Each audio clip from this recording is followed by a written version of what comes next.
Assalamu alaikum. So in this video, I am going to discuss some high-yield MCQs of embryology from chapter 7, some special embryo and few MCQ from histology जो कि आप लोगों का test था. तो इसमें सबसे पहले हम MCQs देखते हैं. What is the normal amount of amniotic fluid at the term? So the normal amount of the amniotic fluid is very important. हमें पता होना चाहिए. The normal amount of amniotic fluid at term is 1000 ml, which is the Charlie option. सो आप लोगों को पता होना चाहिए नॉर्मल ये कम कब होता है और उस कंडीशन को क्या कहते हैं oligohydramnios. It's both SCQ as well as MCQs question. Placenta वाला चैप्टर बहुत इंपॉर्टेंट है for both SCQ as well as MCQ. तो यू हैव टू नो के 400 से अगर कम होगा तो हम उसको कहेंगे ओलिगोहाइड्रोमिनोस, और अगर ये 2000 ml से ज्यादा होगा लेट प्रेगनेंसी में तो इसको हम कहते हैं पॉलीहाइड्रोमिनोस.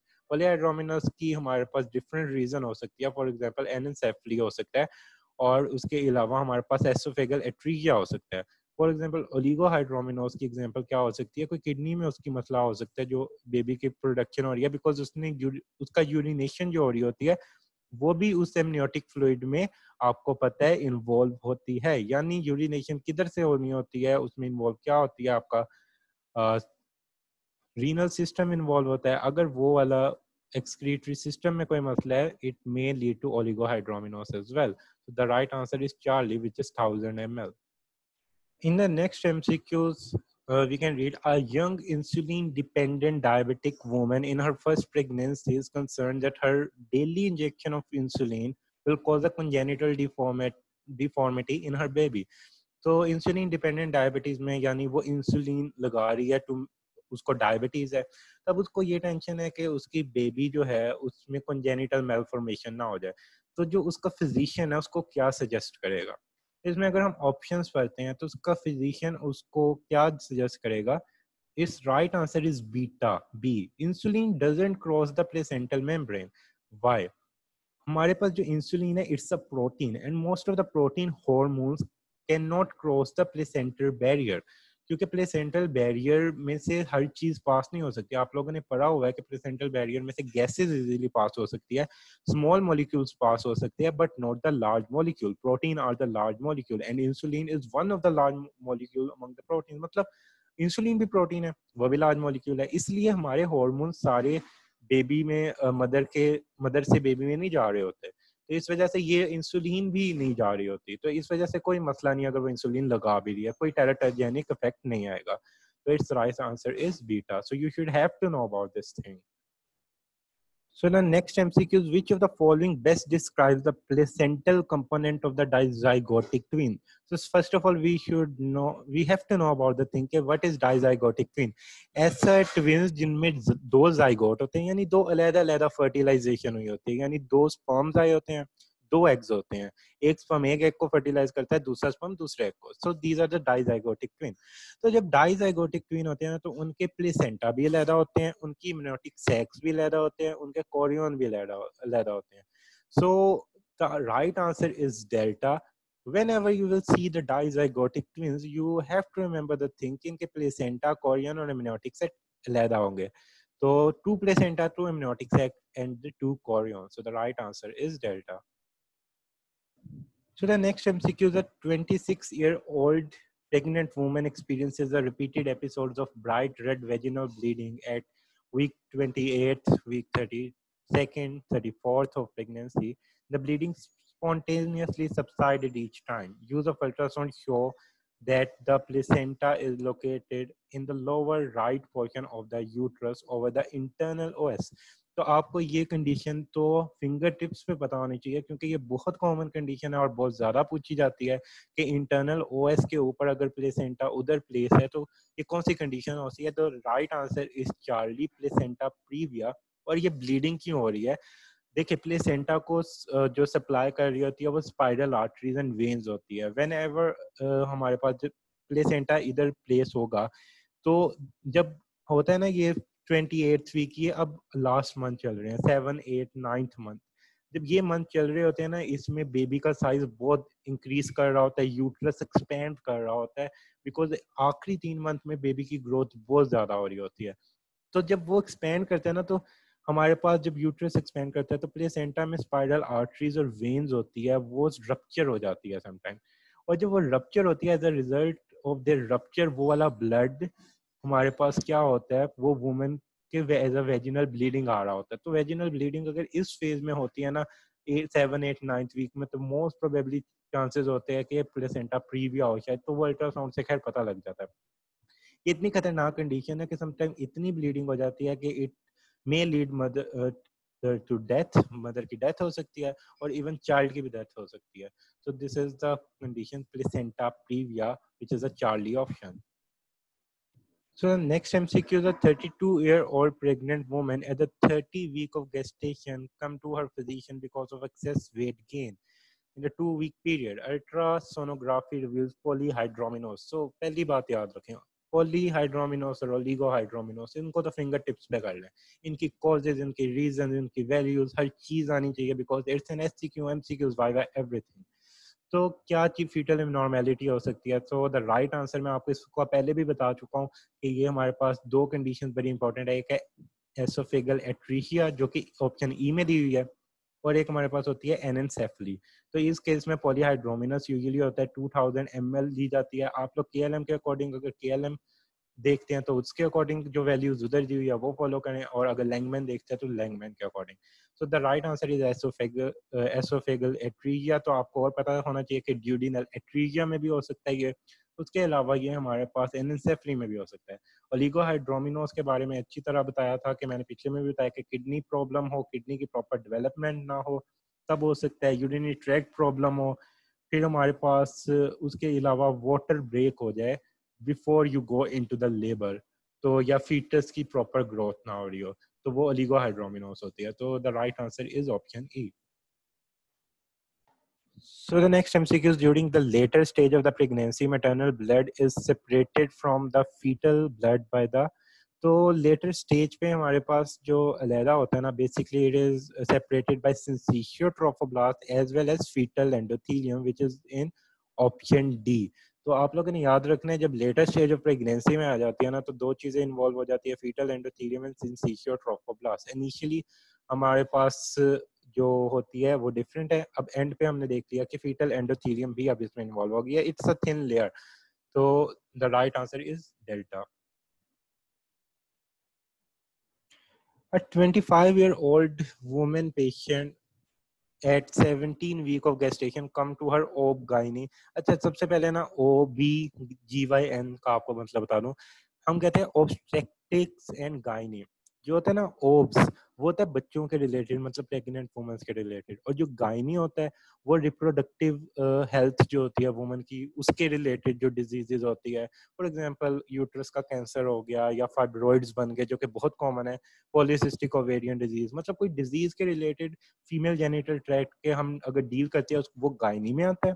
और जो प्रेग्नेंट वुमेन्स और बेबी के रिलेटेड ड्यूरिंग प्रेगनेंसी वाले टाइम में डील करते हैं वो ओब्स में आता है. तो गायनी और ओब्स का डिफरेंस पता होना चाहिए, क्योंकि हम गायनी को मिस इंटरप्रेट करते हैं कि ये बेबीज के रिलेटेड होती है, बट ये ओब्स बेबीज के रिलेटेड होती है, प्रेग्नेंट वुमेन यानी. और पीडियाट्रिक्स होती है जो कि सोली बेबी के रिलेटेड होती है अलहदा से. अच्छा जी, फिर उसके बाद फॉर नॉर्मल एग्जामिनेशन उसके जो ब्लड टेस्ट सीरम है ना उसमें अल्फा फीटोप्रोटीन ज्यादा है. अल्फा फीटोप्रोटीन बहुत इंपॉर्टेंट है बिकॉज इसकी कम और ज्यादा होना बहुत सिग्निफिकेंस रखता है, बिकॉज इसको कम या ज्यादा नहीं होना चाहिए, otherwise it indicate some disease. अब उन्होंने कहा कि ये बहुत ज्यादा है, विच abnormality concentration found to be markedly decreased for her gestational age, यानी कम है इस वुमेन में, कम है. तो कौन सी डिजीज हो सकती है? तो वो याद रखना है हमेशा कि हमारे पास अल्फा फीटोप्रोटीन कम होती है डाउन सिंड्रोम में. The right answer is delta. Down syndrome में कम होती है. किन डिजीज में ये ज्यादा होती है, किन केसेस में ज्यादा होती है? स्पाइना बाइफिडा, यानी न्यूरल ट्यूब डिफेक्ट जब भी होगा ना, तो अगर आपने फॉर एग्जांपल ब्लड टेस्ट करवाया है और वुमेन का इस गेस्टेशन में अल्फा बीटा प्रोटीन ज्यादा आ गया, इट मींस कि हो सकता है न्यूरल ट्यूब डिफेक्ट हो.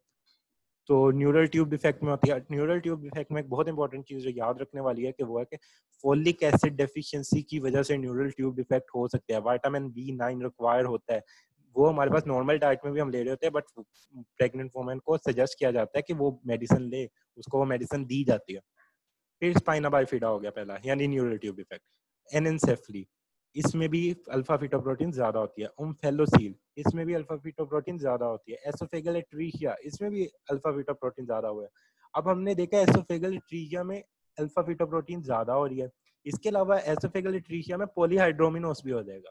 तो यानी एसोफेगल एट्रीशिया हमें कितनी तरह से देखो पता लग रहा है कि पॉलीहाइड्रोमिनोस भी होता है उसमें, उसमें ये भी होता है अल्फा फीटोप्रोटीन। पॉलीहाइड्रोमिनोस थोड़ा हमें लेट पता लगेगा, अल्फा फीटोप्रोटीन हमें थोड़ा जल्दी पता लग जाती है। So the right answer is delta। Down syndrome में ये कम होती है। So the next MCQ is a 22-year-old pregnant patient woman at 20 week of gestation come to her OBS-gynae for a normal examination. During routine blood, her alpha fetoprotein level is markedly increased. पीछे हमने पढ़ा था markedly decreased, इसमें हमने पढ़ा है markedly increased। तो increase हुआ है, अल्ट्रासोनोग्राफी रिवील स्पाइना बाइफिडा। तो हमने पीछे कंडीशंस पढ़ी थी कि डाउन सिंड्रोम में डिक्रीज करता है, इंक्रीज हमने कहा था कि स्पाइना बाइफिडा में भी कर सकता है, फेलोसील में, एसोफेगल एट्रीशिया इनमें इंक्रीज करता है। अब स्पाइना बाइफिडा में इंक्रीज कर रहा है, at what week of gestation did this defect most likely to be occurred? So the right answer is beta, 4 to 6 week। ये मैंने स्पेशल एम्ब्रियो में से जो स्पाइना बाइफिडा ही इंक्लूडेड है फर्स्ट ईयर में, तो उधर से लिया है। तो 4 to 6 वीक क्यों? बिकॉज फोर्थ वीक में पोस्टीरियर न्यूरोपोर बंद होना होता है न्यूरल ट्यूब का। इसके दो पोर्स होते हैं, एक इंटीरियर और एक पोस्टीरियर। जो इंटीरियर होता है वो ब्रेन की डेवलपमेंट के लिए हो रहा होता है, और जो पोस्टीरियर होता है ये हमारे पास पोस्टीरियर न्यूरोपोर अगर बंद नहीं होता ना तो as a result spina bifida होता है। तो याद रखना है कि पोस्टीरियर न्यूरोपोर फोर्थ वीक में बंद होता है, तो उस वीक में हमारे पास ये डिफेक्ट होगा। तो इस वजह से जो होता है ना न्यूरल ट्यूब डिफेक्ट्स, ये असल में थर्ड टू फोर्थ वीक में से पहले पहले इसलिए कहते हैं फॉलिक एसिड दी जाए ताकि नॉर्मलाइज रहे उसका लेवल, क्योंकि उस ये इतनी स्टार्ट में हो जाते हैं, बिकॉज स्टार्ट में समटाइम प्रेगनेंसी का पता नहीं लगता। समटाइम अगर 2-3 week for example menses miss हो गया, उसके बाद मेंस्ट्रुएशन मिस होने के बाद गौर नहीं किया कोई सिम्टम इतने क्यों नहीं हुए, तो मेंसेस के 2 वीक तक तो पता ही नहीं लगता, बिकॉज ओव्यूलेशन जब होती है उसके 2 वीक बाद हमारे पास होता है मेंस्ट्रुएशन। यानी अगर मेंस्ट्रुएशन नहीं होते उस वीक के अंदर थर्ड वीक चल रहा होगा, तो ये रीजन होती है कि समटाइम नहीं पता लगता, और it may lead to the spinal neural tube defect. So you have to be very careful about this thing. तो ये 4 to 6 वीक के दरमियान में होता है। So the next MCQ is during an ultrasound examination, numerous fracture of the long bones of the fetus are observed. This condition is called. So the long bone के अगर fractures fetus में नजर आते हैं, so it's a condition called as osteogenesis imperfecta। Osteogenesis imperfecta आप लोगों ने biochemistry में भी पढ़ा है, इसमें टाइप 1 कोलेजन की डेफिशिएंसी हो जाती है। जो टाइप 1 कोलेजन है वो हमारी बोन्स को ग्रिप दे रहा होता है, तो एज अ रिजल्ट जब टाइप 1 कोलेजन नहीं होता तो इसमें खुद ब खुद फ्रैक्चर्स हो रहे होते हैं। देखिए उस पर कोई फोर्स तो नहीं लग रही ना, बट उसके खुद फ्रैक्चर हो गया, अभी वो तो इवन अभी पैदा भी नहीं हुआ, तो एज अ रिजल्ट ये हमारे पास न्यूमरस फ्रैक्चर अगर लॉन्ग बोन के हो रहे हैं फीटस के, तो आपने याद रखना है सबसे most common condition is osteogenesis imperfecta, and the reason behind is the deficiency of the collagen type 1 fibers. So the next MCQ is from the muscular system। muscular system में से आप लोगों के इस साल फर्स्ट ईयर में just included है myotomes के बारे में पता होना चाहिए, और उसमें एपेक्सियल, हाइपेक्सियल यानी एपिमियर और ये हाइपोमियर, जो इस ऑप्शन में लिखा हुआ ना अल्फा में हाइपोमियर लिखा हुआ है एपिमियर, इनमें से क्या क्या स्ट्रक्चर्स ड्राइव होते हैं, कौन से मसल ड्राइव होते हैं, इंटीरियर कंडेंसेशन से कौन से होते हैं, पोस्टीरियर से कौन से होते हैं, तो जस्ट ये करना है। उसके अलावा प्रून बेली सिंड्रोम और टोटिकोलिस, ये क्लिनिकल इंपॉर्टेंट है। अच्छा, तो ये एमसीक्यूज है बाइसेप फेमोरिस किससे ड्राइव होता है? तो bicep femoris is basically the flexor muscle of our leg. So bicep femoris is basically drive from interior condensation. तो ये इंटीरियर कंडेंसेशन से होता है। तो आपको वो सारे पता होना चाहिए कि जो हाइपोमियर है और एपीमियर है इससे क्या क्या ड्राइव होते हैं, ये सारे एमसीक्यूज है। हाइपोमियर और एपीमियर वाले सारे एमसीक्यूज है। फिर इंटीरियर कंडेंसेशन से मैं बता देता हूँ बाइसेप फेमोरिस हो रहा है, उसके अलावा हमारे पास ये मायोटोम होते हैं ना, और बाइसेप ब्रेकाई भी इसमें से होता है। उसके अलावा टंग किससे होती है? टंग का बड़ा इंपॉर्टेंट है, वो ऑक्सीपिटल सोमाइट से होती हैं। तो the right answer here is interior condensation. और इंटीरियर कंडेंसेशन किस चीज की? ये इंटीरियर कंडेंसेशन होती है मायोटोमिक मीजोडर्म की। तो ये भी, और बाइसेप ब्रेकाई में भी मायोटोम की ही होती है, मायोटोम मीजोडर्म की। सो अब हम नेक्स्ट एमसीक्यूज देखते हैं. So the next MCQs is from special embryo gain और ये limb development के related है. इसमें limb development में rotation बहुत important है. इसमें से बहुत MCQs आते हैं, इस वजह से ये डाला गया. During week 6 to 8 the upper limb will rotate. So ये तो बुक की वैल्यूज आपको पता होना चाहिए. So upper limb 6 to 8 week में laterally 90 degree which is option B वो रोटेट करता है. तो you have to know about this thing. और लोअर लिम्ब की रोटेशन भी आनी चाहिए और इनकी रोटेशंस का मैकेनिज्म भी आने चाहिए. द रीजन बिहाइंड इज कि ये एज अ एससीक्यू क्वेश्चन आता है. So the right answer is laterally to the 90 degree. So the next MCQ is about the lower limb. अभी अपर लिम्ब में हमने पढ़ा था 6 to 8 वीक में रोटेशन का. अब लोअर लिम्ब में देखते हैं. तो लोअर लिम्ब में 6 to 8 वीक में होता है आंसर अल्फा मेडियली 90 डिग्री. तो अपर लिम्ब में क्या हुआ था कि ये लेटरली मूव हुई थी. इस वजह से आपकी एल्बो इधर पोस्टीरियरली होती है, नी आपकी इंटीरियरली होती है. तो ये डिफरेंस होता है. अगर दोनों ही ऑपोजिट हो जाती तो आपकी नी मतलब दोनों ही लेटरली होती फॉर एग्जांपल, तो आपकी नी आपके पीछे होती और आपका जो पोप्लीटियल फोर्स है वो आपके इंटीरियरली होता. तो ये रोटेशन की वजह से है कि आपका पोप्लीटियल फोर्स है आपके पोस्टीरियर साइड पे है. So the right answer is alpha. So the last MCQs of the embryology, which of the following is a parasite found in the cats? तो ये हमारे पास कौन सा पैरासाइट कैट में होता है? ये होता है टॉक्सोप्लाज्मा गोंडाई. तो ये क्यों ऐड किया गया इधर? बिकॉज ये पैरासाइट है जो ट्रांसप्लेसेंटा के थ्रू पास कर सकता है बेबी में, प्रेग्नेंट वुमेन में. ये अगर प्रेग्नेंट वुमेन को हो गया टॉक्सोप्लाज्मिक गोंडाई तो ये बेबी में पास कर सकता है. तो आप लोग को पता होना चाहिए कि कौन से वायरसेस बेबी में पास कर सकते हैं और कौन सा प्रोटोजोआ. पैरासाइट सारे नहीं पास कर सकते, ये पास कर सकता है toxoplasmic gondii. So you have to remember this. ये इस वजह से इसलिए इसकी इम्पोर्टेंस है. तो this is found in cats और ये कैट्स से मदर को लग सकता है और मदर से फीटस में जा सकता है और उसमें प्रॉब्लम्स करवा सकता है. So this is all about the embryology test जिसमें स्पेशल एम्ब्रियो के भी आपको कुछ एमसीक्यूज नजर आए होंगे और प्लेसेंटा के रिलेटेड थे.